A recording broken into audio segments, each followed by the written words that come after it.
On this week's Silver Screen Report, Dutch Fork observes National Walkout Day, mock trial finishes its season at the state competition, and Chorus puts on its spring concert. Good afternoon, Dutch Fork. Today is Friday, March 16th, and your Silver Screen Report starts now.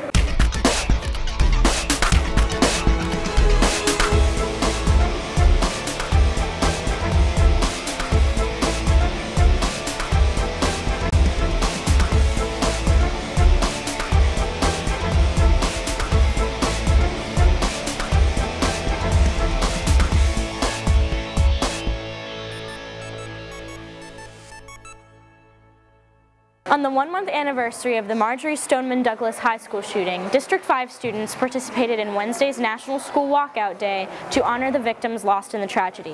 Kylie Fine has the scoop. We are changed! We are citizens! We are victims! We are changed! Students in District 5 participated in a moment of nationwide observance for reform of school safety through walkouts and contacting local lawmakers from 10 to 10:17 a.m. Our main goal with Project 17 is to provide a platform for students to contact their legislators to promote change, like we've seen the students in Florida do, and the way that that's kind of inspired us to kind of make that same impact, that same change. So for 10 o'clock to 10:17, we'll have the opportunity to contact our local, state, and national legislators that will have the impact that we want to have. They're actually taking physical, concrete steps to bring about some kind of change. And so I'm supportive of that completely. My concern was initially that if students are walking out of classes and the building and going outside, that could become an issue of safety and security. But I think our school district did a wonderful job of kind of being proactive in that sense and making sure it is a peaceful protest and everybody's going to remain safe. I had written this speech. I just stood up on the table and I expressed what I was feeling at the time. Wednesday's Project 17 does more than just advocate for school safety as it brings schools and students together. The dozens of students just gathering, it's so, it makes me so emotional, the fact that we're all doing this together and we're going to get something done. I think it's important for us to kind of understand how, yes, we may be seen as, kids, just students, but our voice is so much more important than we realize. Us being students, this is policy that affects us, so it's important for us to step up to voice our opinions so I can see what we want, since this is impacting us directly. While students and adults agree that change needs to happen, there are different ideas about how that change should occur.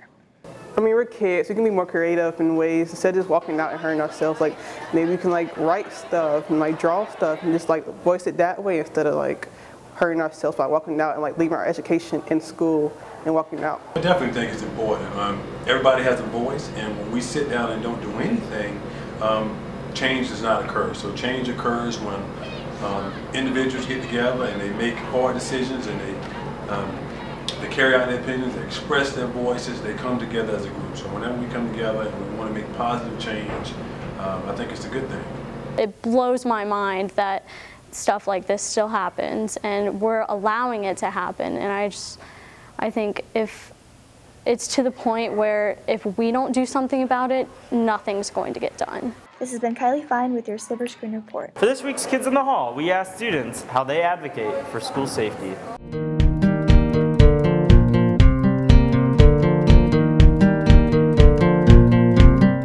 I just basically follow the rules, just mind my own business, walk around, be on class in the time, and just keep my mouth shut and listen to the teacher, and basically just mind everyone else's business. Basically just making sure I don't open doors for people without seeing ID or just not letting them in, making sure I have passes wherever I go to help out the teachers with safety, and just simple things like that. Basically stay out of fights, hang around with the right people, make sure they're not troublemakers.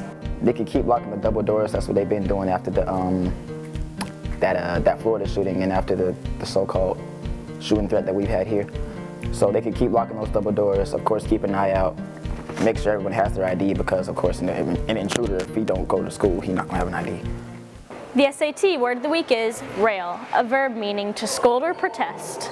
Mock trials recently returned from a state competition. India Wright spoke with the members of the team during the last meeting of the school year. As mock trial concluded last Monday, all participants gathered around for one final meeting. Originally, I was very interested in mock trial because I was probably looking at going into a career with public speaking. I never wanted to be an attorney, or I still don't want to be an attorney. But the skills you gain from learning how to speak publicly and to learn the basic skills for something like that, it applies to pretty much every profession now. With mock trial, it really gives you the confidence to speak up, question, and argue, and you really learn how to think on the spot, which is something that's really important in life. Students were nervous yet prepared for the state competition. Everyone else here is prepared just as much as you, so it's definitely kind of stressful getting prepared for something that you don't know what's going on. It's a lot of on your feet thinking, so there's a range of emotions that come with that. Since this is my first time, it was the first time I dealt with being yelled at by attorneys, by other schools, so I felt a lot of frustrations because some things would go good and some things wouldn't go the way it would. Nervous, but also really excited because you get to go up against teams that are better than you, so you really get to improve your abilities. Mock trial has helped students increase their problem-solving skills and confidence in public speaking. Now I'm more comfortable in talking in front of people.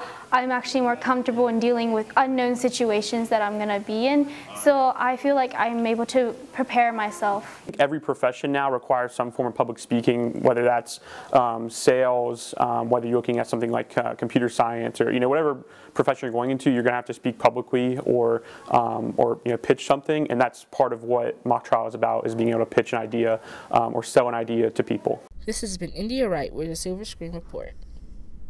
Choral hymns and orchestral tunes bellowed out of the auditorium Tuesday night as the chorus concert went into full swing. Max Franks was there.